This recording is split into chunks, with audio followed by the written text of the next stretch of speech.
ওই কবরের মধ্যে যদি আপনি আরামে ঘুমাইতে চান, ও দুনিয়ার কিছু ঘুম কিছু আরাম ছাড়তে হবে, শেষ রাত্রে উঠতে হবে, তাহাজ্জুদের নামাজ পড়বেন, তাহাজ্জুদের নামাজ পড়ে 12 তাসবিহ জিকির করবেন।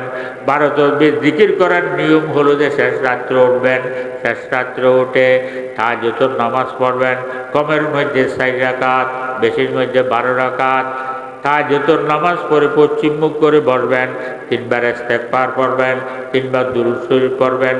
এরপর লা ইলাহা ইল্লাল্লাহ, লা ইলাহা ইল্লাল্লাহ, লা ইলাহা ইল্লাল্লাহু মুহাম্মাদুর রাসূলুল্লাহ সাল্লাল্লাহু আলাইহি ওয়াসাল্লাম। এই লা ইলাহা ইল্লাল্লাহ, লা ইলাহা ইল্লাল্লাহ 200 বার করতে হবে।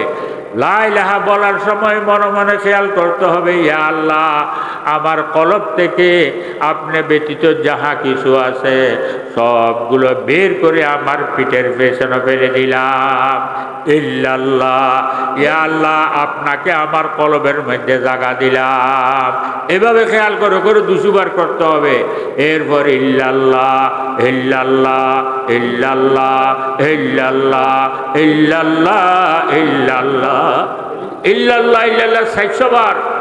এরপর আল্লাহু আল্লাহ আল্লাহু আল্লাহ আল্লাহু আল্লাহ আল্লাহু আল্লাহ আল্লাহু আল্লাহ আল্লাহু আল্লাহ আল্লাহু আল্লাহ আল্লাহু আল্লাহ 600 বার।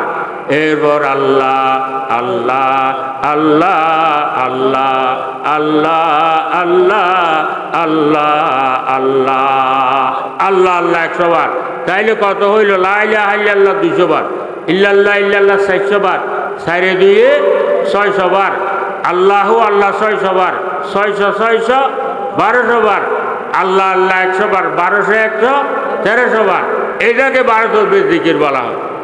শেষ রাত্রে উঠে 12 তাসবিহ জিকির করবেন। তো ভাই, যে জিকির করে নাই তাকে জিকিরের মজা বোঝানো সম্ভব?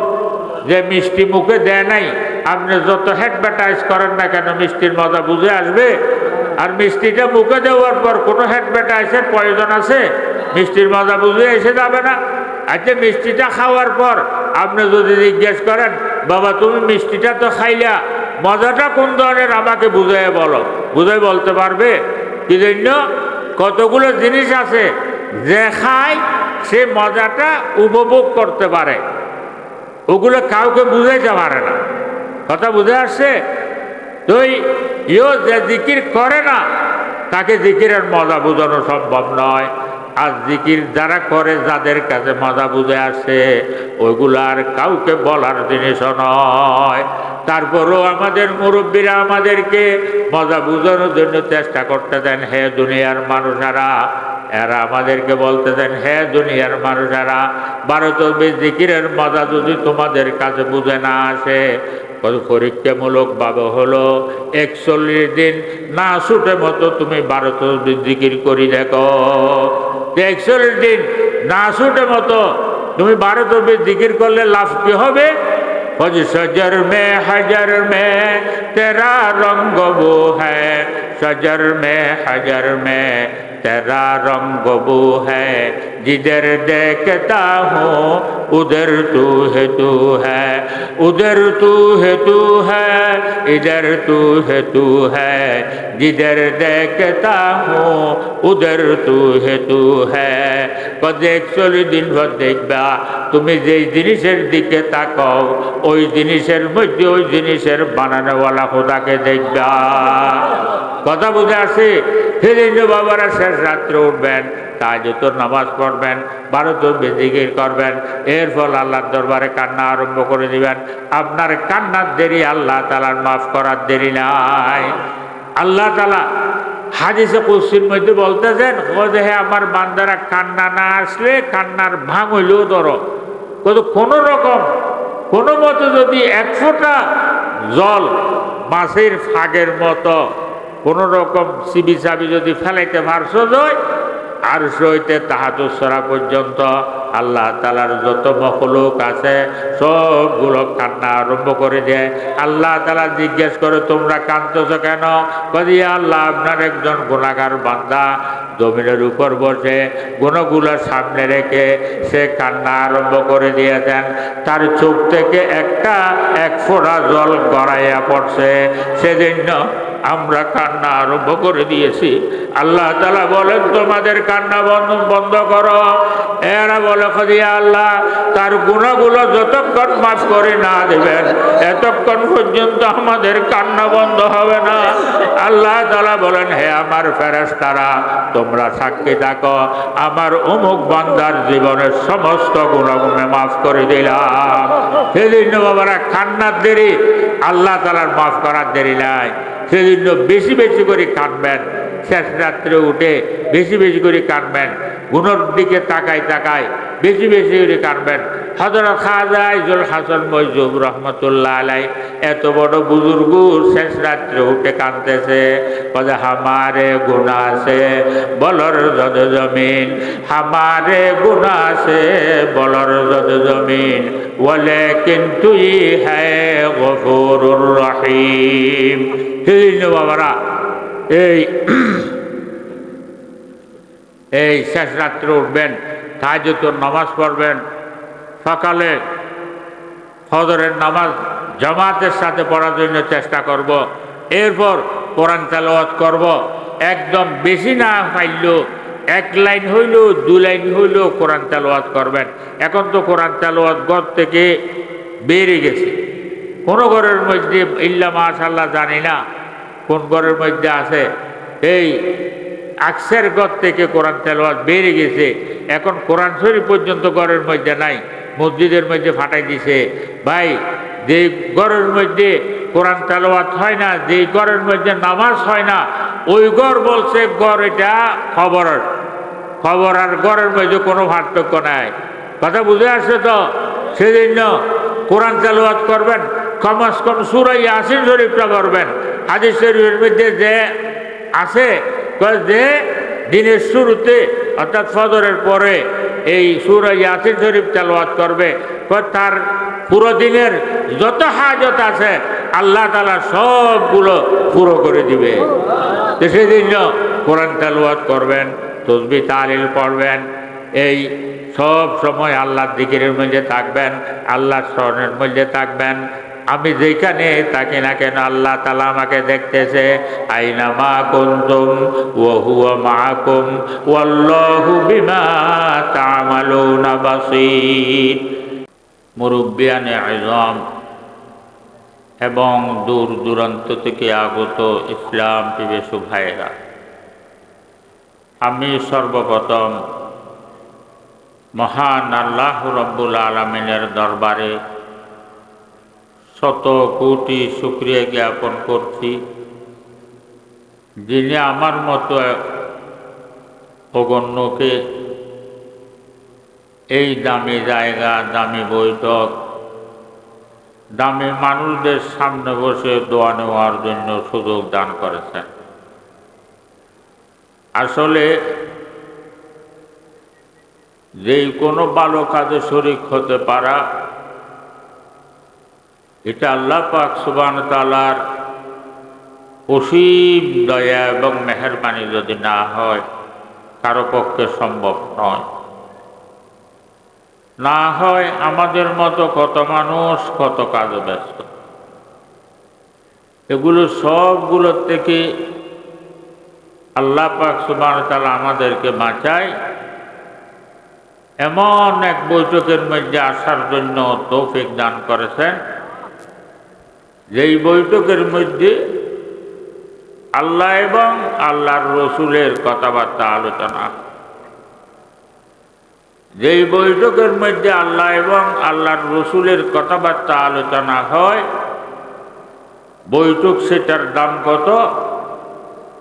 জনাব মুহাম্মদুর রাসূলুল্লাহ সাল্লাল্লাহু আলাইহি ওয়াসাল্লাম ইরশাদ ফরমান, আমরা যে যত দূর থেকে এই বৈঠক পর্যন্ত এসেছি,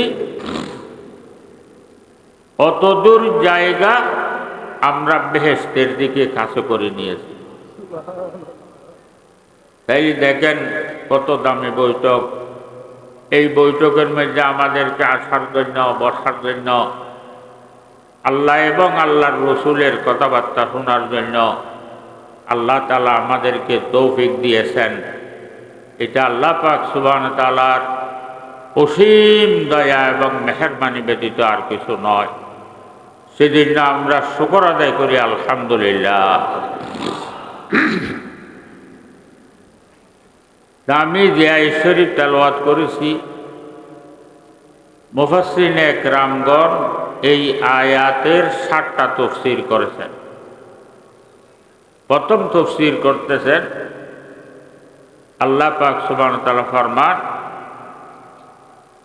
হে আমার বান্দারা, তোমরা যদি আমাকে স্মরণ করছো জয়, আমি আরশওয়ালা খোদা তোমাদেরকে স্মরণ করব। তোমরা যদি চুপে চুপে আমাকে স্মরণ করছো জয়, আমি আরশওয়ালা খোদা তোমাদেরকে চুপে চুপে স্মরণ করব। তোমরা যদি এ ধরনের প্রকাশ্য কোনো মজলিসের মধ্যে আমাকে স্মরণ করছো জয়, তাইলে এর চাইতে দামি মজলিস ফেরেশতাদের মজলিসের মধ্যে আমার আরশের উপরে আমি তোমাদেরকে স্মরণ করব। আল্লাহ তাআলা আমাদেরকে স্মরণ করবেন, বান্দার জন্য এর চাইতে দামি নিয়ামত আর কিছু হতে পারে না। আল্লাহ তাআলা আমাদেরকে স্মরণ করবেন, বান্দার জন্য এর চাইতে দামি নিয়ামত আর কিছু হতে পারে না। যাদের কাছে আল্লাহ তাআলার স্মরণের দাম বুঝে আসছে, ওনারা শেষ রাত্রে উঠে আল্লাহর দরবারে কাঁদে, জমিদারি নেহে হামকো জরুরত, জমিদারি নেহে হামকো জরুরত, গোলাম আপনা বানা হামকো খুদায়া। জবান আমরা বজিকিরে খুদ কোষাদি, দিলম রাজু কিয়াদে সদাদি, কেরামত কর দিয়া খসমত কুসুন্দি, वो तौफीक सुजूदम सरबलंदी। আল্লাহর বান্দারা শেষ রাত্রে উঠে আল্লাহর দরবারে কাঁদে, বলে আল্লাহ এমন একটা জিরবা আমাকে দান কর্ম, যেই জিরবা দিয়ে রাত দিন 24 ঘন্টা আপনার জিকির করতে পারি মতো। ইয়া আল্লাহ এমন একটা কলব আমাকে দান কর্ম, যেই কলব দিয়ে রাত দিন 24 ঘন্টা আপনার মহাব্বতের আগুনের মধ্যে জ্বলতে পারি মতো। দেখেন শেষ রাত্রে উঠে আল্লাহর বান্দারা আল্লাহর কাছে কি খুঁজতেছে। আমাদের কাছে দুনিয়ার দাম বুঝে আসছে, সেজন্য আমরা দুনিয়া কামানোর জন্য যত চেষ্টা আছে, যত কষ্ট আছে, সবগুলো করার জন্য রাজি। কত কষ্ট করতেছি, রৌদ্রের মধ্যে হিঁচতেছি, বৃষ্টির মধ্যে ভিজতেছি, চুরি করতেছি, ডাকাতি করতেছি, সুদ খাইতেছি, ঘুষ নিতেছি, মানুষের উপর জুলুম করতেছি, না হক মানুষকে খুন করতেছি। এগুলো কি জন্য করতেছি? ওই দুনিয়ার দাম বুঝে আসে, দুনিয়ার জন্য। দুনিয়া বুঝা সহজ, অর্জন করা কঠিন। যেমন একটা সামান চট্টগ্রাম টাউন থেকে নানপুর এনে বিক্রি করলে 1000 টাকা লাভ, বুঝে এসে গেছি। আচ্ছা, এই 1000 টাকা যদি আমরা কামাইতে চাই, তাইলে আমার মাথার গাম ফাতালে করবে না? ধরুন এই 1000 টাকা যদি আমি কামাইতে চাই, প্রথম আমাকে পুঁজি জোগাড় করতে হবে। পুঁজি জোগাড় করে আমাকে চট্টগ্রাম টাউন যেতে হবে। টাউনের মধ্যে গিয়ে যে মার্কেটের মধ্যে মাল পাওয়া যায়, ওর মার্কেটে যাইতে হবে। ওই মার্কেটে গিয়ে যে দোকানে মাল বিক্রি করে, ওই দোকান তালাশ করে ওই দোকানের মধ্যে যেতে হবে। দোকানে গিয়ে মালগুলো ক্রয় করতে হবে। ক্রয় করে ওগুলো হাম্মালে দিয়ে আবার স্টেশনের মধ্যে নিয়ে যেতে হবে। স্টেশনের মধ্যে নিয়ে গিয়ে আবার গাড়ি একটা ঠিক করতে হবে। গাড়ি একটা ঠিক করে আবার গাড়ির মধ্যে ওই মালগুলো লোড করতে হবে। লোড করে ওই মালগুলো নিয়ে নানপুর আসতে হবে। নানপুর এসে রোডের মধ্যে আপনি ঠালাই রাখলে কেউ কিনবে? আবার দোকান একটা ভাড়া করতে হবে। দোকান একটা নিয়ে দোকানে ঠালাই রাখলেও তো কেউ কিনবে না। আবার দোকানের মধ্যে ডেকোর করতে হবে। ডেকোর করে মালগুলো সুন্দর করে ডেকোরের মধ্যে সাজাইতে হবে। থাকের মধ্যে সুন্দর করে সাজাইতে হবে। সাজাই রাখে দিলেও তো চলবে না, আবার সেলম্যান একটা ঠিক করতে হবে। সেলম্যান ঠিক করার পর সেলম্যান দোকান খুলে বসলে, কাস্টমার আসলে, বিক্রি হইলে তারপর 1000 টাকা, ঠিক না? দুনিয়া বুঝো সহজ, অর্জন করা কঠিন। এই 1000 টাকার জন্য আমার মাথার গাম ফাতালে ঘটতেছে না। দুনিয়া বুঝো সহজ, অর্জন করা কঠিন। আখিরাত বুঝো কঠিন, অর্জন করা সহজ। যেমন হুজুর পাক সাল্লাল্লাহু আলাইহি সাল্লাম ফরমান, সুবহানাহু আযমু মিন উহুদিন। ওই একবার সুবহানাল্লাহ বললাম। সুবহানাল্লাহ বলতে কোনো কষ্ট হয়েছে? মাথার গাম ফাতালে পড়ছে? কোনো কোঁজা আলগাইতে হয়েছে? সুবহানাল্লাহ বলার সাথে সাথে আল্লাহ তাআলা যেই সওয়াবগুলো দান করবেন, ওই সওয়াবগুলো যদি জমিনের উপর টাল দিয়ে রাখা হয়, হুজুর ফরমান মদিনার উহুদ পাহাড় থেকেও এই সুবহানাল্লাহর সওয়াবের টালটা কোটি গুণ বড় হয়ে যাবে। তাইলে দেখেন, যারা মদিনায় গেছেন তারা বুঝতে পারবেন এই সুবহান, এই মদিনার উহুদ পাহাড় কত বড় লম্বা। 8 মাইল লম্বা, 8 মাইল প্রস্থ। কথা বুঝে আসছে? 8 মাইল লম্বা, 8 মাইল প্রস্থ। তাইলে কোটি কোটি কোটি টন হবে না? তা আমরা এই সুবহানাল্লাহ বলার সাথে সাথে যে সওয়াবগুলো দান করবেন, ওগুলো মদিনার উহুদ পাহাড় থেকেও এই সুবহানাল্লাহর সওয়াবের টালটা কোটি গুণ বড় হয়ে যাবে। তাহলে দেখেন, এই সুবহানাল্লাহ সওয়াবের টালটা যদি কাউকে দেখানো যাইত, যে দেখাইতে পারতেছি না, কমাস কম চোখ মুখ বন্ধ করে অনুভব করা যাইত, তাইলে সুবহানাল্লাহ বলার থেকে মানুষকে পিটাইও দূরে সরানো যাইত। তাইলে দুনিয়া বুঝা সহজ, অর্জন করা কঠিন। আখিরাত বুঝা কঠিন, অর্জন করা সহজ। তা আমরা দুনিয়ার জন্য এত পাগল কেন হয়েছি? দুনিয়ার দাম বুঝে আসছে। সেজন্য দুনিয়া কামানোর জন্য যতগুলো মেহনত আছে সবগুলো আমরা করার জন্য রাজি, ঠিক না? কিন্তু আল্লাহ তাআলার কিছু বান্দারা আছেন, তারা শেষ রাত্রে উঠে এই আল্লাহর দরবারে কেঁদে কেঁদে এই দুনিয়ার থেকে ফানা চায়। এরা শেষ রাত্রে উঠে আল্লাহর দরবারে কাঁদে, জমিদারি নেহি হামকো জরুরত, জমিদারি নেহি হামকো জরুরত, গোলাম আপনা বানা হামকো খোদায়া। আল্লাহ, জমিদারির আমার কাছে প্রয়োজন নাই, মিল কারখানা ফ্যাক্টরির আমার কাছে প্রয়োজন নাই। ইয়া আল্লাহ, এগুলো আমাকে দিও না, আমাকে দিও না। আমি চাই আমার নামটা একটু আপনার বান্দার লিস্টের মধ্যে উঠায়া দাও। দেখেন, আল্লাহর বান্দারা আল্লাহর দরবারে কি খুঁজতেছে। এরও মানুষ, আমরাও মানুষ। এদেরও পেট আছে, আমাদেরও পেট আছে।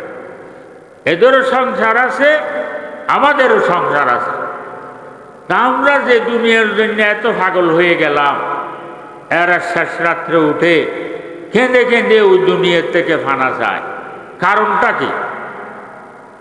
বলে কারণ হলো যে আমরা দুনিয়ার জন্য এত পাগল কেন হয়েছি? দুনিয়ার লাভ বুঝে আসছে। সেজন্য দুনিয়া কামানোর জন্য যত মেহনত আছে সবগুলো করার জন্য আমরা তৈয়া। বলে এর আগে ফানা চায়, বলে এদের কাছে দুনিয়ার হাকিকত বুঝে এসে গেছে। এদের কাছে দুনিয়ার হাকিকত বুঝে এসে গেছে। দুনিয়ার হাকিকত সবার কাছে একদিন বুঝে আসবে। কোন দিন? যেদিন আমরা মৌতের বিছানার মধ্যে শুইব। কিতাবের মধ্যে আছে মানুষ যেদিন মৌতের বিছানায় শোয়, বলে তার ৬৭ বছর হায়াতের মধ্যে সে যা কিছু করেছিল সবগুলো চোখের সামনে চলে আসে, একটার পর একটা দেখতে পাবে। আমি চুরি করেছিলাম, সুযোগকে দেখব। ডাকাতি করেছিলাম, সুযোগকে দেখব। মানুষের হক গজব করেছিলাম, সুযোগকে দেখব। মানুষকে দুঃখ দিয়েছিলাম, সুযোগকে দেখব। মানুষের উপর জুলুম করেছিলাম, সুযোগকে দেখব। এইভাবে যেগুলো ভালো করছিলেন ওগুলো দেখবেন। যখন ৭০ বছর হায়াতের করণীয় সবগুলো চোখের সামনে চলে আসে, ওই সময় বুঝে এসে যায় এখন আমি যে কঠিন সফরের মধ্যে রওনা হচ্ছি, ওই সফরের মধ্যে আমার ঠিকানাটা কোনখানে হবে, এটা বুঝে এসে যায়। যখন বুঝে এসে যায় ওই সময় চোখকে ঘুরাইতে থাকে, একবারে দিকে তাকায়, একবারে দিকে তাকায়, একবারে দিকে তাকায়। যারা পাশে বসা আছে তারা মনে করতেছে ছেলেকে দেখার জন্য মন চাচ্ছে, মেয়েকে দেখার জন্য মন চাচ্ছে, নাতিন নাতনিকে দেখার জন্য মন চাচ্ছে। এক একজনকে পাশে একজনকে পাশে নিয়ে দাঁড়ায়। কথা বুঝে আসে?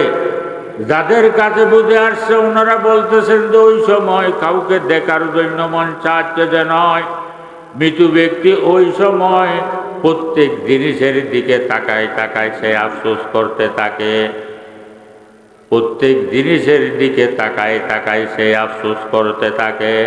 দরুদি ওয়ারপে हसरत से नजर करते हैं, दरूदी वारों पे हसरत से नजर करते हैं, खुश रहो ऐ अहले वतन हम तो सफर करते हैं। ওই সময় মৃত্যু ব্যক্তি প্রত্যেক জিনিসের দিকে তাকায় তাকায় সে আফসোস করতে থাকে। একবার বিবি বাচ্চার দিকে তাকায় আফসোস করে, হে আমার বিবি বাচ্চারা, তোমাদেরকে ইজ্জতি বানানোর জন্য, তোমাদেরকে সম্মানী বানানোর জন্য আমি রৌদ্রের মধ্যে হেজেছিলাম, বৃষ্টির মধ্যে ভিজেছিলাম, চুরি করেছিলাম, ডাকাতি করেছিলাম, সুদ খেয়েছিলাম, ঘুষ নিয়েছিলাম, মানুষের উপর জুলুম করেছিলাম, না হক মানুষকে খুন করছিলাম। এগুলো সবগুলো করছিলাম যে তোমাদেরকে ইজ্জতি বানানোর জন্য, তোমাদেরকে সম্মানী বানানোর জন্য। তোমাদেরকে ইজ্জতি বানাইতে বানাইতে, সম্মানী বানাইতে বানাইতে আল্লাহ পাক সুবহানাহু ওয়া তাআলা যে ৬৭ বছর দামে হায়াত আমাকে দিয়েছিল, ওগুলো সবগুলো তোমাদের পিছনে আমি খরচ করে ফেলেছি। এখন আমি যে কঠিন সফরের মধ্যে রওনা হচ্ছি, ওই সফরের আরামের কোনো সামান আমি জোগাড় করতে পারি নাই। এখন দেখতেছি ওই সফরের মধ্যে তুমি বিবি বাচ্চা আমার একটা পয়সার কোনো কাজে আসতেছ না। কোনো কাজে আসবে? আসবে? কোনো কাজে আসবে? এভাবে একবার ঘরের দিকে তাকায় আফসোস করে, হে ঘর, হে ঘর, আমি মনে করেছিলাম তুমি আমার ঘর, তোমার মধ্যে আমি সারা জিন্দেগি থাকব। তোমাকে বানানোর জন্য আমি কত মেহনত করেছিলাম, রোদ্রের মধ্যে হেজেছিলাম, বৃষ্টির মধ্যে ভিজেছিলাম, চুরি করেছিলাম, ডাকাতি করেছিলাম, সুদ খেয়েছিলাম, ঘুষ নিয়েছিলাম, মানুষের উপর জুলুম করেছিলাম। এগুলো সবগুলো করেছিলাম যে তোমাদেরকে ইজ্জতি তোমাকে বানানোর জন্য। আমি মনে করেছিলাম তুমি আমার ঘর, এই ঘরের মধ্যে আমি সারা জিন্দেগি থাকব। তোমাকে বানাইতে বানাইতে আল্লাহ পাক সুবহানাহু ওয়া তাআলা যে ৬০-৭০ বছর দামি হায়াত আমাকে দিয়েছিল, ওগুলো সবগুলো তোমার পিছনে আমি খরচ করে ফেলেছি। এখন আমি যে কঠিন সফরের মধ্যে রওনা হচ্ছি, ওই সফরের আরামের কোনো সামান আমি জোগাড় করতে পারি নাই। এখন দেখতেছি তুমি ঘর, আমার ওই সফরের মধ্যে একটা বছর কোনো কাজে আসতেছ না। কোনো কাজে আসবে? নিঃশ্বাসটা দেওয়ার সাথে সাথে এই ঘর আপনিও দাবি করছিলেন আপনার, আমরাও বলছিলাম আপনার, কিন্তু নিঃশ্বাসটা দেওয়ার সাথে সাথে এই ঘরের মালিকানা আবার ৩ জনে দাবি করে না, করে না? ৫ জনে দাবি করে না? তো আপনার যদি হয় আবার ৩ জনে মালিকানা কেমনে দাবি করবে? তাইলে আমি যে দুনিয়ার হায়াতের মধ্যে আমার আমার বলছিলাম, তাইলে আমি বলেছিলাম না, বলেছিলাম না এই কবর যখন গেছে এই একটা একটা করে দুনিয়ার হাকিকত বুঝে আসতেছে। কথা বুঝে আসছে? এইভাবে এই দেখতেছে বিলের জমিও আমার নয়, ঘরও আমার নয়, বউ ফুলা আমার নয়, সবগুলো আমার থেকে জুদা হয়ে যাচ্ছে। মার্কেটও আমার নয়, মার্কেটও যুদ্ধ হয়ে যাচ্ছে, বিল্ডিংও যুদ্ধ হয়ে যাচ্ছে, ব্যাংকের টাকা যুদ্ধ হয়ে যাচ্ছে। এভাবে যুদ্ধ হইতে হইতে ওদের লাশ পর্যায়ে এসে শরীরের এক অঙ্গ আরেক অঙ্গ থেকে বিদায় নিতে থাকে। যখন শরীরের এক অঙ্গ আরেক অঙ্গ থেকে বিদায় নিতে থাকে, ওই সময় মৃত্যু ব্যক্তির মনে হয় সে সাগরের মধ্যে ভাসতেছে, কোনো দিকে কুল কিনারা নাই। ওই সময় মনে চায় নিজের জিহ্বাকে নিজে কামড়াইয়ে ছিঁড়ে ফেলতে, কিন্তু ওই সময় আর শক্তি থাকে না। কথা বুঝে আসছে? তুই ভাই এই দুনিয়ার হাকিকত একটা একটা করে বুঝে আসতেছে না? যেগুলো আমার বলছিলাম একটাও দেখতেছি আমার নয়। আপনি 1000 বিঘা জমির মালিক, নিঃশ্বাসটা দেওয়ার সাথে সাথে এই 1000 বিঘা জমি আপনার একটা পয়সার কোনো কাজে আসবে? ব্যাংকে হাজার হাজার কোটি টাকা জমা, নিঃশ্বাসটা দেওয়ার সাথে সাথে এই 1000 কোটি টাকা একটা পয়সার কোনো কাজে আসবে? তো এগুলো আমার বলছিলাম যে আমি বলেছিলাম না? এ যখন মৌতের বিছানায় মানুষ ওই দুনিয়ার হাকিকত একটা একটা করে বুঝে আসতেছে, বলছে এইটাও দেখতেছে আমার নয়, ওইটাও আমার নয়, ওইটাও আমার নয়, এইভাবে একটাও দেখতেছে আমার নয়। এই দুনিয়ার হাকিকত বুঝে আসতেছে তো।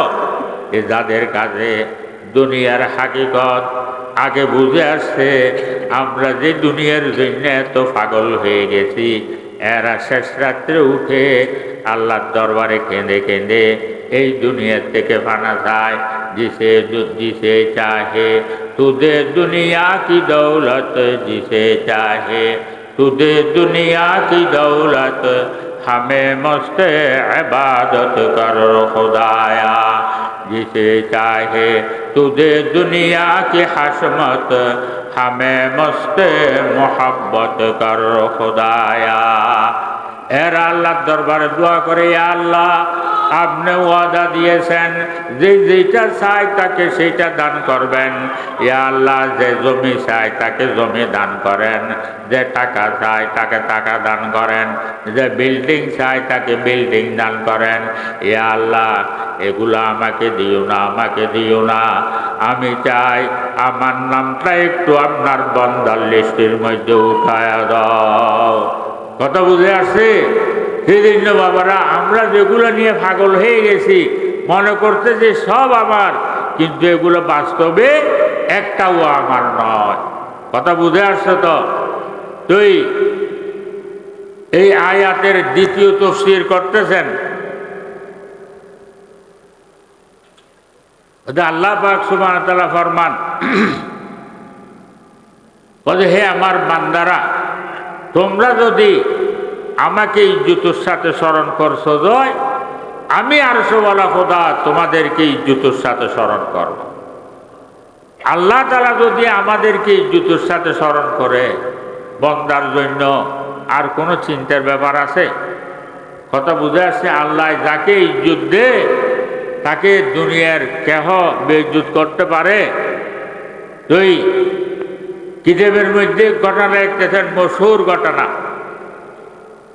যেমন হযরত বিশির হাফি রহমতুল্লাহ আলাই।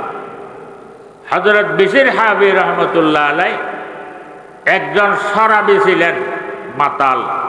শরাবখানার মধ্যে মাতাল হয়ে পড়ে থাকত, শরাব পান করে শরাবখানার মধ্যে মাতাল হয়ে পড়ে থাকত। এর কাজ ছিল সকালে উঠে শরাবখানার দিকে চলে যেত, ওইখানে সারাদিন শরাবখানার মধ্যে শরাবকে মাতাল হয়ে পড়ে থাকত। রাত্রে এসে ঘরের মধ্যে পড়ত, পথের মধ্যে কোথায় কোথায় পড়ত। শরাবীরা যেভাবে চলে আর কি। তো এর আদত অনুযায়ী সে আরেকদিন এই সকালে ঘুম থেকে উঠার পর এ বাড়ি থেকে শরাবখানার দিকে রওনা হয়ে গেছে। কিছু দূর যাওয়ার পর দেখতেছে আরবি লেখাওয়ালা একটা কাগজ জমিনের উপর পড়ে আছে। যখন বিশির হাফি রহমতুল্লাহ আলাই ওই আরবি লেখাওয়ালা কাগজ সেটা দেখলো, ওইটা উঠাইলেন। উঠায় দেখতেছে ওই কাগজের উপর আল্লাহ তাআলার নাম লেখা, বিসমিল্লাহির রহমানির রহিম, আল্লাহ তাআলার নাম লেখা।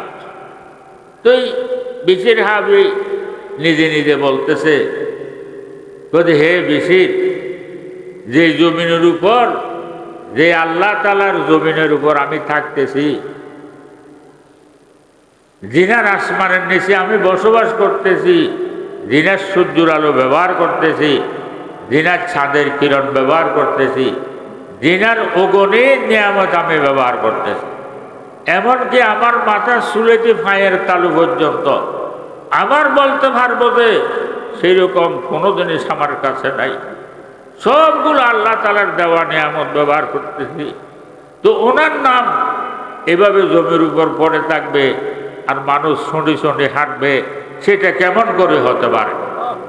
যে কি করলো, কাগজটা উঠাইয়ে এই আবার বাড়ির দিকে রওনা হয়ে গেল।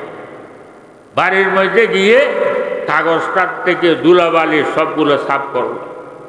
সাফ করে একটা ভালো একটা কাপড় দিয়ে বেড়াইলেন, বেড়াইয়ে আতর ফলব লাগাইলেন। আতর ফলব লাগিয়ে এই একটা গ্লাসের বয়মের মধ্যে রাখলেন। বয়মের মধ্যে রেখে আলমিরার উপরের থাকের মধ্যে ইজ্জুসের সাথে রেখে সে আবার শরাবখানার দিকে রওনা হয়ে গেছে। এইদিকে বিশির শরাবখানার দিকে রওনা হয়ে গেছে, ওইদিকে আল্লাহ তাআলার রহমত জোশে আসছে। আল্লাহ তাআলা ওই যুগের সর্বশ্রেষ্ঠ বুজুর্গ হযরত জুনায়েদ বাগদাদী রহমতুল্লাহ আলাইকে অর্ডিনান্স জারি করতেছে, হে জুনায়েদ, অমুক জায়গার মধ্যে, অমুক শহরের মধ্যে, অমুক জায়গার মধ্যে আমার একজন বান্দা বিশির নামের শরাবখানার মধ্যে পড়ে আছে। তাকে শরাবখানার থেকে বের করে তার মাথার উপর বেলায়েতের তাজ পরাইয়া দাও। যে অর্ডিনান্স জুনায়েদ বাগদাদী রহমতুল্লাহ আলাই বলেন, আল্লাহ তাআলা যার সাথে আমাকে দেখা করার জন্য হুকুম দিয়েছেন, জানি না উনি কত বড় বুজুর্গ হবেন।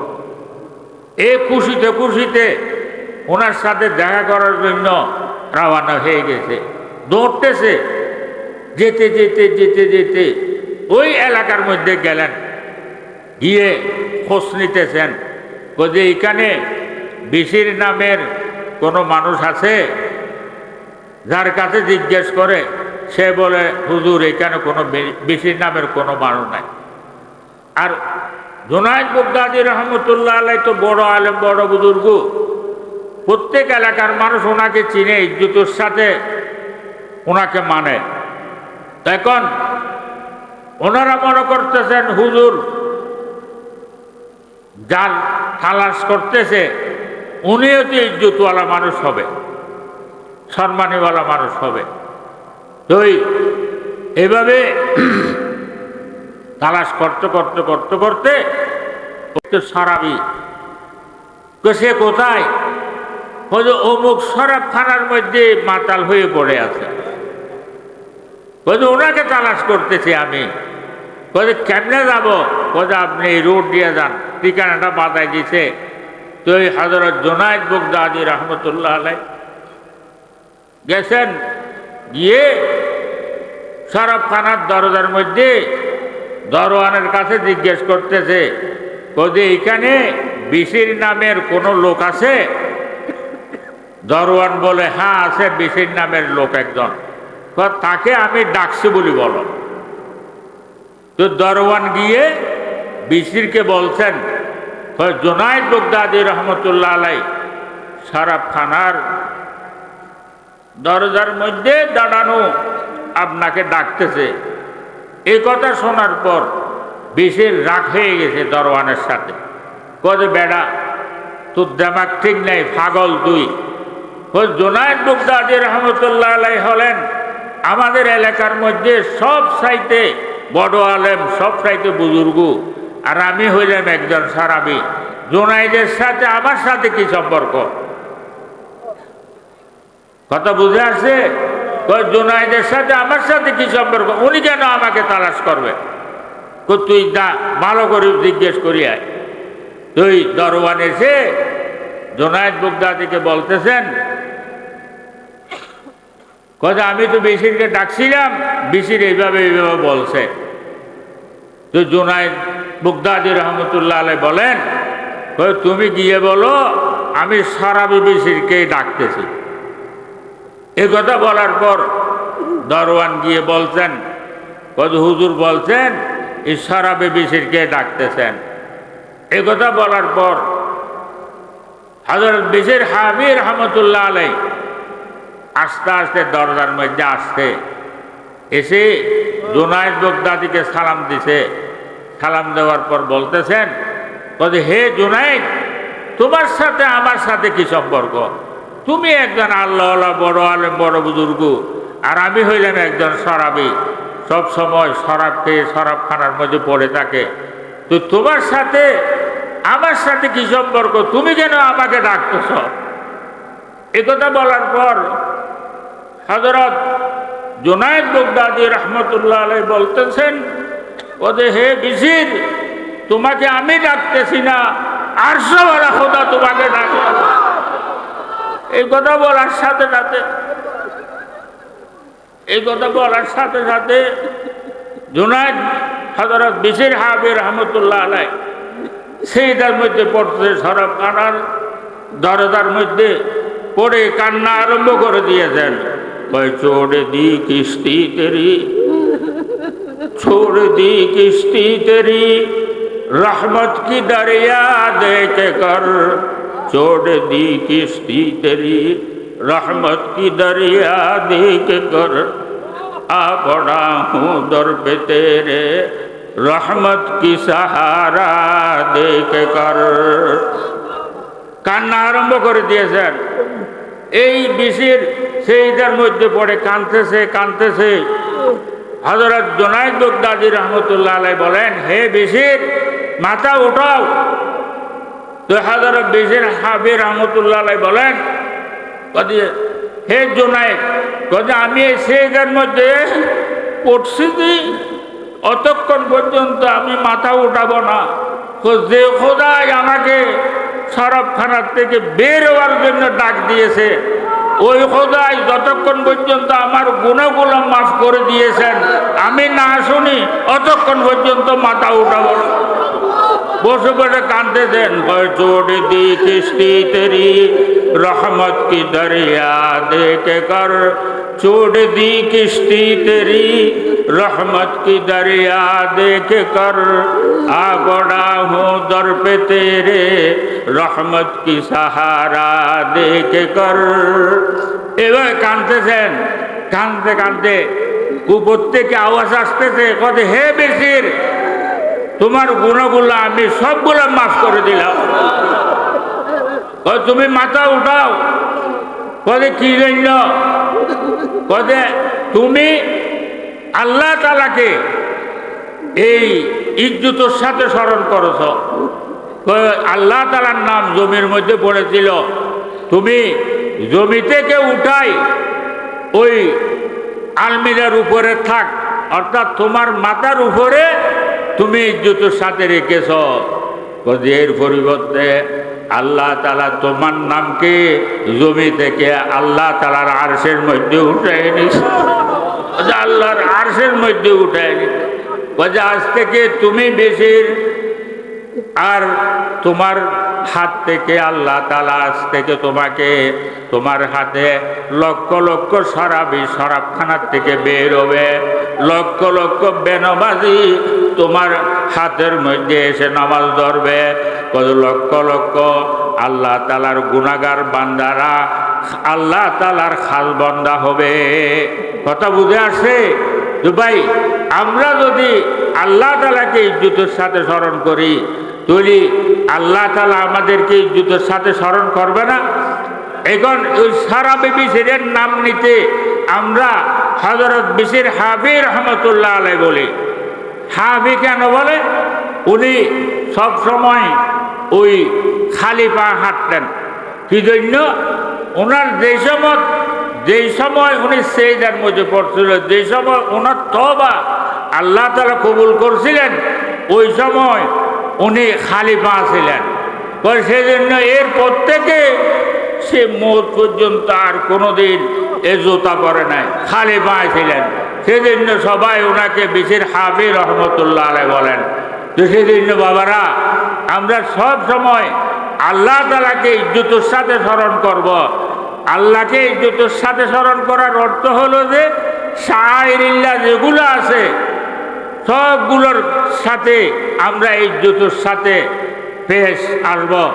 যেমন আল্লাহ তাআলার কোরআনকে আমরা ইজ্জত দিব, আল্লাহ তাআলার জিকিরকে সম্মান করব, আল্লাহওয়ালাদেরকে সম্মান করব, যারা কোরআন পড়ে তাদেরকে সম্মান করব, মহব্বত করব, যারা কোরআন পড়ায় শিক্ষা দেয় তাদেরকেও ইজ্জত করব, সম্মান করব।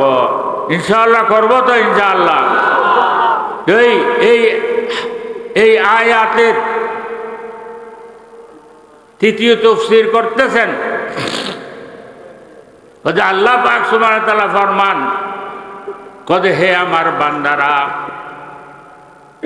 তুমি যদি দুঃখের সময় আমাকে স্মরণ করছো, জয় তোমার পেরেশানির সময়, তোমার দুঃখের সময় যদি আমাকে স্মরণ করছো, জয় কদে আমি আরশওয়ালা খোদা তোমাদের সুখের সময় যদি আমাকে স্মরণ করছো, জয় আল্লাহ তাআলা বলতেছেন, হে আমার বান্দারা, তোমার সুখের সময় যদি আমাকে স্মরণ করছো, জয় কদে আমি আরশওয়ালা খোদা তোমাদের দুঃখের সময় আমি তোমাকে স্মরণ করব।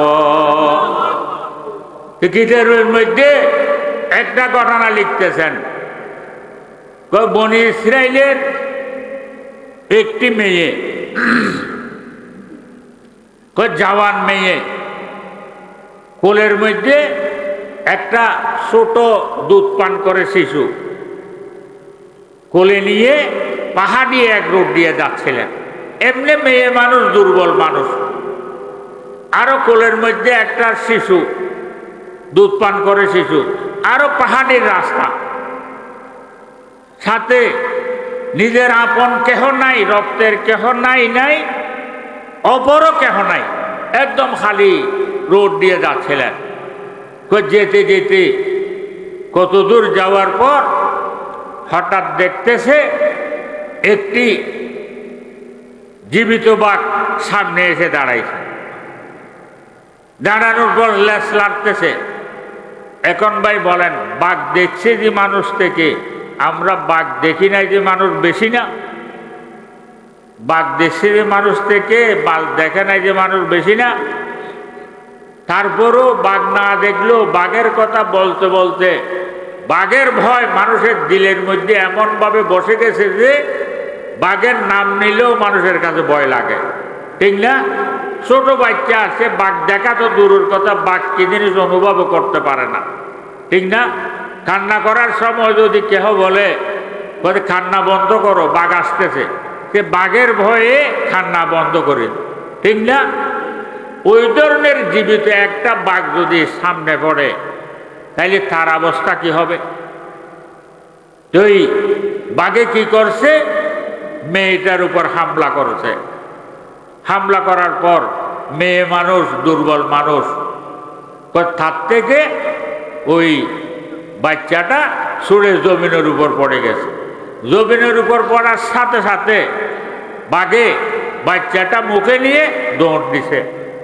ওই মেয়ে মানুষ, দুর্বল মানুষ, নিজের সাহায্য করে নিয়ে আপন তো কেহ নাই, নাই ফরও কেহ নাই, তুই কি করবে? নিজের কলিজার টুকরা শিশু বাঘে মুখে করে নিয়ে দৌড়তেছে, আর সে অসহায় অবস্থার মধ্যে তাকিয়ে আছে। কিন্তু ওই অবস্থার মধ্যে কিছু দূর যাওয়ার পর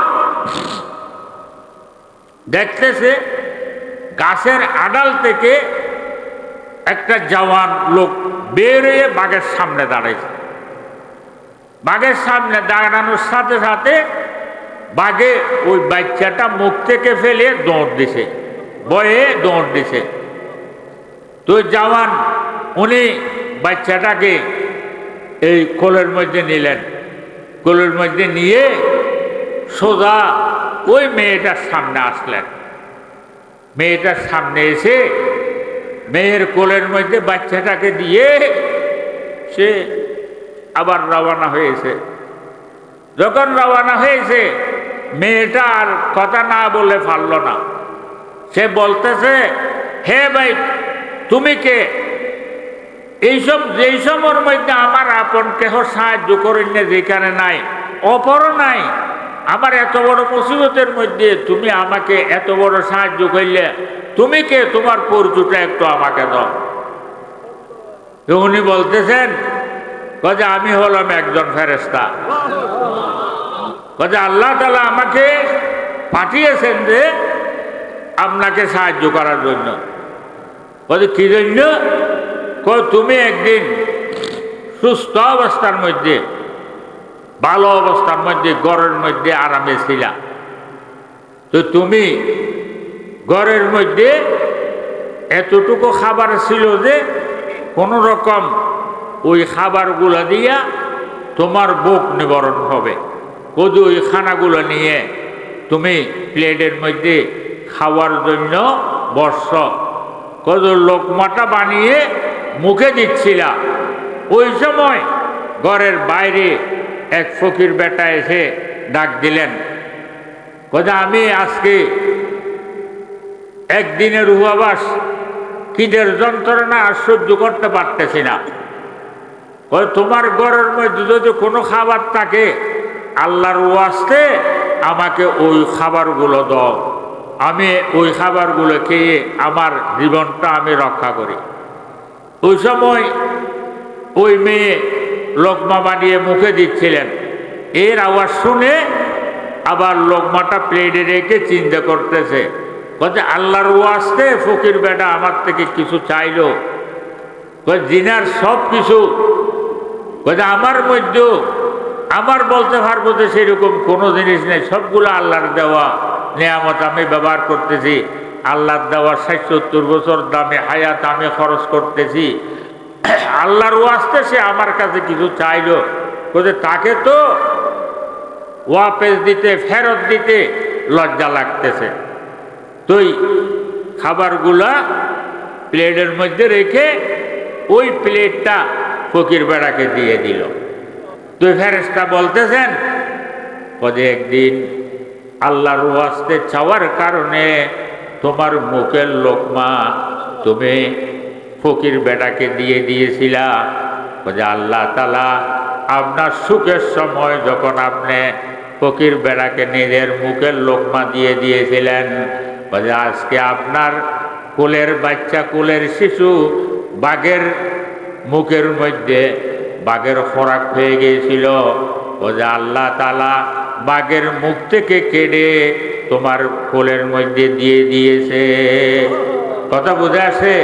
তাইলে আমরা সুখের সময় যদি আল্লাহ তাআলাকে স্মরণ করি, আল্লাহ তাআলা আমাদের দুঃখের সময় স্মরণ করবে না? আল্লাহ তাআলা যদি আমাদের দুঃখের সময় স্মরণ করে, তাইলে আমাদের দুঃখ আর দুঃখ থাকবে? সেই জন্য সব সময় আল্লাহ তাআলাকে স্মরণ করবেন, 24 ঘন্টা মুরাকাবার মধ্যে থাকবেন।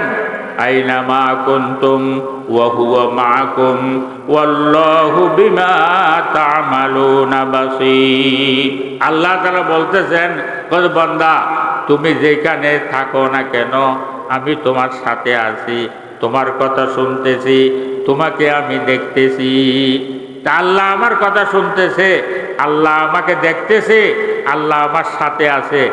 এই 24 ঘন্টা এই আয়াতের মুরাকাবা করব। আইনামা কুনতুম ওয়া হুয়া মাআকুম ওয়াল্লাহু বিমা তা'মালুনা বাসীর।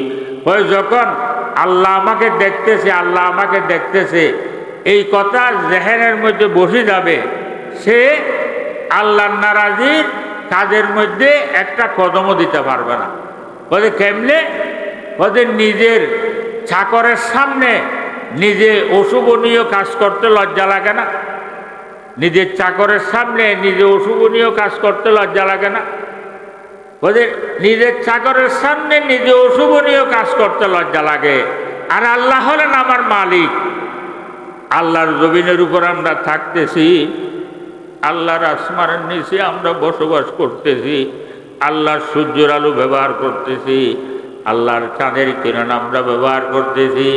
এমনকি আমার মাথার চুলেতে পায়ের তালু পর্যন্ত আমার বলতে পারবো যে সেরকম কোনো জিনিস আমার কাছে নাই। সবগুলো আল্লাহ তাআলার দেওয়া নিয়ামত ব্যবহার করতেছি। আল্লাহ তাআলার দেওয়া ৬০-৭০ বছর দামি হায়াত আমি খরচ করতেছি। আল্লাহ হলেন আমার মালিক। চাকরের সামনে যদি অশুভনীয় কাজ করতে লজ্জা লাগে, আল্লাহ তাআলা আমার মালিক, আল্লাহর সামনে আমরা কেমনে ওনার নারাজির কাজ করব? আইনামা কুনতুম ওয়া হুয়া মাআকুম ওয়াল্লাহু বিমা তা'মালুনা বাসীর। আল্লাহু হাজিরি আল্লাহু নাজিরি আল্লাহু মাই। কথা বুঝে আসে? তো যে কোনো গুনার কাজ সামনে আসলে আমরা মনে মনে খেয়াল করবো, আল্লাহ আমাকে দেখতেছে, আল্লাহ আমাকে দেখতেছে। এই আল্লাহ আমাকে দেখতেছে এই কথা যখন জেহেনের মধ্যে বসে যাবে, ওই সময় গুনার কাজের মধ্যে আর একটা কদমও আপনি রাখতে পারবেন না। আল্লাহ মালিক, আল্লাহ দেখতেছে, আল্লাহর সামনে আল্লাহর নারাজির কাজ কেমনে করব? কথা বুঝে আসছে তো? সেদিন বাবারা এই সব সময় গুণর থেকে বাঁচবেন। গুণর থেকে বাঁচার জন্য আমরা সবাইকে চেষ্টা করতে হবে। গুণর থেকে বাঁচার জন্য সবাইকে চেষ্টা করতে হবে। গুনায় আল্লাহ থেকে মানুষকে দূরে সরাইয়ে দেয়। গুনায় আল্লাহ থেকে মানুষকে দূরে সরাইয়ে দেয়। যেদিন আপনি গুনাহ ছাড়ে দিবেন, ওই দিন আপনি বুজুর্গ হয়ে যাবেন। কথা বুঝে আসছে? বুজুর্গ হওয়া একদম সহজ। যেই দিন গুনাহ ছাড়ে দিবেন, ওই দিন থেকে আপনি বুজুর্গ। কথা বুঝে আসছে তো? সেই জন্য গুনাহ থেকে আমরা সব সময় বাঁচার জন্য চেষ্টা করব। বেশি ইবাদত করতে পারি বা না পারি, 5 ওয়াক্ত নামাজটা ওয়াক্ত মতো পড়ার জন্য চেষ্টা করব। বেশি বেশি করি হুজুরের উপর বেশি বেশি করে দরুদ পড়ব, বেশি বেশি করে দরুদ পড়ব। আমাদের মুরব্বীরা তো কমাস কম 1000 বার দরুদ না পড়ে তারা বিছানার মধ্যে শুইতো না। কথা বুঝে আসছে তো? ইনশাআল্লাহ আমরাও পারবো তো ইনশাআল্লাহ। এই আওয়াবিনের নামাজ পড়বেন কমের মধ্যে 6 রাকাত। আওয়াবিনের নামাজ পড়লে বহু ফায়দা। কথা বুঝে আসছে তো? এরপর শেষ রাত্রে উঠবেন, তাহাজ্জুদের নামাজ পড়বেন, তাহাজ্জুদের নামাজ পড়ে 12 তাসবিহ জিকির করবেন, 12 তাসবিহ জিকির করে আল্লাহর দরবারে কান্না আরম্ভ করে দিবেন। কত বড় বড় বুজুর্গরা শেষ রাত্রে উঠে আল্লাহর দরবারে কাঁদতেছেন, গুনাহ में सारी उम्र गुजारी ऐ मेरे मौला ऐ मेरे बारी किसको पुकारे तेरे भिखारी ऐ मेरे मौला ऐ मेरे बारी क्या हशर होगा दहशत तारी ऐ मेरे मौला ऐ मेरे बारी। ভাই এত বড় বড় বুজুর্গরা এরা যদি আল্লাহর দরবারে এইভাবে কান্নাকাটি করে, ভাই আমাদের কাছে তো গুনাহ ছাড়া সওয়াব নাই বললেও মিথ্যা হবে না। আমরা তো 24 ঘন্টা গুনার মধ্যে লিপ্ত, প্রত্যেক নিঃশ্বাসে নিঃশ্বাসে আমাদের থেকে গুনাহ হচ্ছে। তুই আমাদের গুম কেমনে আসে? আমরা এত বড় গুনাহগার হইও আমাদের গুম কেমনে আসে? সেদিন বাবারা শেষ রাত্রে উঠবেন, তাহাজ্জুদের নামাজ পড়বেন, তাহাজ্জুদের নামাজ পড়ে 12 তাসবিহ জিকির করবেন, এরপরে আল্লাহর দরবারে কান্না আরম্ভ করে দিবেন। আপনার কান্নার দেরি আল্লাহ তাআলার মাফ করার দেরি নাই। আল্লাহ তাআলা বলতে দেন, বান্দা তোমার কান্নার দেরি আমার মাফ করার দেরি নাই। কথা বুঝে আসছো তো? ইনশাআল্লাহ উঠবো তো ইনশাআল্লাহ। কতদিন গফলতের ঘুমের মধ্যে থাকবো? গফলতের ঘুম থেকে জাগি। যারা মুরব্বীরা আছেন, আমাদের তো এখন এক ট্যাঙ্ক খবরে চলে গেছে, এটা চলে গেছে বললেও তো মিথ্যা হবে না। আমাদের মতো কত মানুষ কবরস্থানের মধ্যে শুয়ে আছে না? আমাদের ছোটরাও তো কবরস্থানে শুয়ে আছে। তো এই আমাকেও তো যেতে হবে। তো কবরের মধ্যে কি নিয়ে যাব? কবরের মধ্যে যদি আপনি আরামে ঘুমাইতে চান, ও দুনিয়ার কিছু ঘুম কিছু আরাম ছাড়তে হবে। শেষ রাত্রে উঠতে হবে, তাহাজ্জুদের নামাজ পড়বেন, তাহাজ্জুদের নামাজ পড়ে 12 তাসবিহ জিকির করবেন। 12 তাসবিহ জিকির করার নিয়ম হলো যে শেষ রাত্রে উঠবেন, শেষ রাত্রে উঠে তাহাজ্জুদের নামাজ পড়বেন। কমের মধ্যে 4 রাকাত, বেশির মধ্যে 12 রাকাত। তাহাজ্জুদের নামাজ পড়ে পশ্চিম মুখ করে বসবেন, 3 বার ইস্তেগফার পড়বেন, 3 বার দুরূদ শরীফ পড়বেন। এরপর লা ইলাহা ইল্লাল্লাহ, লা ইলাহা ইল্লাল্লাহ, লা ইলাহা ইল্লাল্লাহু মুহাম্মাদুর রাসূলুল্লাহ সাল্লাল্লাহু আলাইহি ওয়াসাল্লাম। লা ইলাহা ইল্লাল্লাহ, লা ইলাহা ইল্লাল্লাহ 200 বার করতে হবে। লা ইলাহা বলার সময় মনে মনে খেয়াল করতে হবে, ইয়া আল্লাহ আমার কলব থেকে আপনি ব্যতীত যাহা কিছু আছে সবগুলো বের করে আমার পিঠের পেছনে ফেলে দিলাম। ইল্লাল্লাহ, ইয়া আল্লাহ আপনাকে আমার কলবের মধ্যে জায়গা দিলাম। এভাবে খেয়াল করে করে 200 বার করতে হবে। এরপর ইল্লাল্লাহ ইল্লাল্লাহ ইল্লাল্লাহ ইল্লাল্লাহ ইল্লাল্লাহ ইল্লাল্লাহ ইল্লাল্লাহ ইল্লাল্লাহ 400 বার।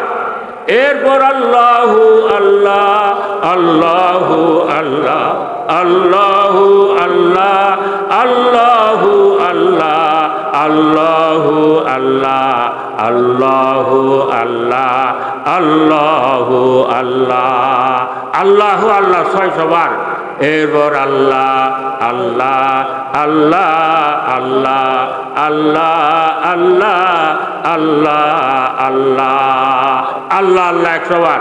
তাইলে কত হইল? লা ইলাহা ইল্লাল্লাহ 200 বার, ইল্লাল্লাহ ইল্লাল্লাহ 400 বার, 4 2 600 বার, আল্লাহু আল্লাহ 600 বার, 600 600 1200 বার, আল্লাহ আল্লাহ 100 বার, 1200 100 1300 বার। এটাকে 12 তাসবিহ জিকির বলা হয়। শেষ রাত্রে উঠে 12 তাসবিহ জিকির করবেন। তো ভাই যে জিকির করে নাই তাকে জিকিরের মজা বোঝানো সম্ভব? যে মিষ্টি মুখে দেয় নাই, আপনি যত অ্যাডভার্টাইজ করেন না কেন মিষ্টির মজা বুঝে আসবে? আর মিষ্টিটা মুখে দেওয়ার পর কোনো অ্যাডভার্টাইজের প্রয়োজন আছে? মিষ্টির মজা বুঝে এসে যাবে না? আচ্ছা মিষ্টিটা খাওয়ার পর আপনি যদি জিজ্ঞেস করেন, বাবা তুমি মিষ্টিটা তো খাইলা, মজাটা কোন ধরনের আমাকে বুঝাই বলো, বুঝাই বলতে পারবে? কি জন্য? কতগুলো জিনিস আছে যে খায় সে মজাটা উপভোগ করতে পারে, ওগুলো কাউকে বুঝাইতে পারে না। কথা বুঝে আসছে? তো যে জিকির করে না তাকে জিকিরের মজা বোঝানো সম্ভব নয়। আর জিকির যারা করে, যাদের কাছে মজা বুঝে আসে, ওইগুলো আর কাউকে বলার জিনিসও নয়। তারপরও আমাদের মুরব্বীরা আমাদেরকে মজা বুঝানোর জন্য চেষ্টা করতে দেন। হে দুনিয়ার মানুষেরা, এরা আমাদেরকে বলতে দেন, হে দুনিয়ার মানুষেরা, 12 তসবিহ জিকিরের মজা যদি তোমাদের কাছে বুঝে না আসে, পরীক্ষামূলক ভাবে হলো 41 দিন না ছুটে মতো তুমি 12 তসবিহ জিকির করি দেখো। 41 দিন না ছুটে মতো তুমি 12 তসবিহ জিকির করলে লাভ কি হবে? सजर में हजर में तेरा रंग वो है, सजर में हजर में तेरा रंग वो है, जिधर देखता हूँ उधर तू है तू है, उधर तू है तू है, इधर तू है तू है, जिधर देखता हूँ उधर तू है तू है। कद 41 दिन भर देखबा তুমি যেই জিনিসের দিকে তাকাও ওই জিনিসের মধ্যে ওই জিনিসের বানানোওয়ালা খোদাকে দেখবা। কথা বুঝে আসে? সেদিন বাবারা শেষ রাত্রে উঠবেন, তাহাজ্জুদের নামাজ পড়বেন, 12 তসবিহ জিকির করবেন, এরপর আল্লাহর দরবারে কান্না আরম্ভ করে দিবেন। আপনার কান্নার দেরি আল্লাহ তাআলার মাফ করার দেরি নাই।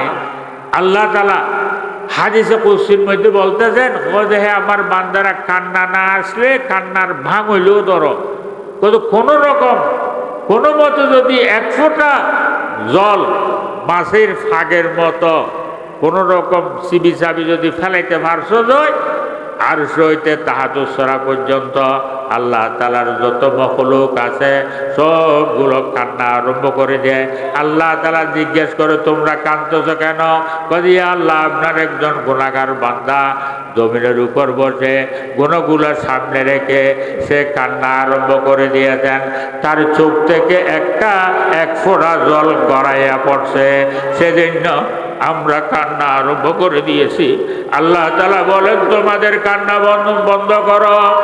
এরা বলে, খোদা আল্লাহ, তার গুনাহগুলো যতক্ষণ মাফ করে না দেবেন এতক্ষণ পর্যন্ত আমাদের কান্না বন্ধ হবে না। আল্লাহ তাআলা বলেন, হে আমার ফেরেশতারা, তোমরা সাক্ষী থাকো, আমার অমুক বান্দার জীবনের সমস্ত গুনাহ মাফ করে দিলাম। সেদিন বাবারা কান্নার দেরি আল্লাহ তাআলার মাফ করার দেরি নাই। সেজন্য বেশি বেশি করে কাঁদবেন, শেষ রাত্রে উঠে বেশি বেশি করে কাঁদবেন, গুনার দিকে তাকায় বেশি বেশি করে কাঁদবেন। হযরত খাজা ইজুল হাসান মওজুব রহমতুল্লাহ আলাইহি এত বড় বুজুর্গ শেষ রাত্রে উঠে কাঁদতেছে, বলে, হামারে গুনাহ সে বলর জদ জমিন, হামারে গুনাহ সে বলর জদ জমিন, ওয়ালাকিন তুই হ্যায় গফুরুর রহিম। সেদিন বাবারা এই শেষ রাত্রে উঠবেন, তাহাজ্জুদের নামাজ পড়বেন, সকালে ফজরের নামাজ জামাতের সাথে পড়ার জন্য চেষ্টা করব, এরপর কোরআন তেলাওয়াত করব। একদম বেশি না পাইলেও 1 লাইন হইলেও 2 লাইন হইলেও কোরআন তেলাওয়াত করবেন। এখন তো কোরআন তেলাওয়াত ঘর থেকে বেড়ে গেছে, কোনো ঘরের মধ্যে ইল্লা মাশাআল্লাহ জানি না কোন ঘরের মধ্যে আছে, এই আকসের ঘর থেকে কোরআন তেলাওয়াত বেড়ে গেছে। এখন কোরআন শরীফ পর্যন্ত ঘরের মধ্যে নাই, মসজিদের মধ্যে ফাটাই দিছে। ভাই, যে ঘরের মধ্যে কোরআন তেলাওয়াত হয় না, যে ঘরের মধ্যে নামাজ হয় না, ওই ঘর বলছে ঘর এটা খবর আর ঘরের মধ্যে কোনো পার্থক্য নাই। কথা বুঝে আসছে তো? সেজন্য কোরআন তেলাওয়াত করবেন, কমস কম সূরা ইয়াসিন শরীফটা করবেন। হাদিস শরীফের মধ্যে যে আছে যে দিনের শুরুতে অর্থাৎ ফজরের পরে এই সূরা ইয়াসিন শরীফ তেলাওয়াত করবে, তার পুরো দিনের যত হাজত আছে আল্লাহ তাআলা সবগুলো পুরো করে দিবে। তো সেজন্য কোরআন তেলাওয়াত করবেন, তাসবিহ তাহলিল পড়বেন, এই সব সময় আল্লাহর জিকিরের মধ্যে থাকবেন, আল্লাহর স্মরণের মধ্যে থাকবেন। আমি যেখানে থাকি না কেন আল্লাহ তাআলা আমাকে দেখতেছে।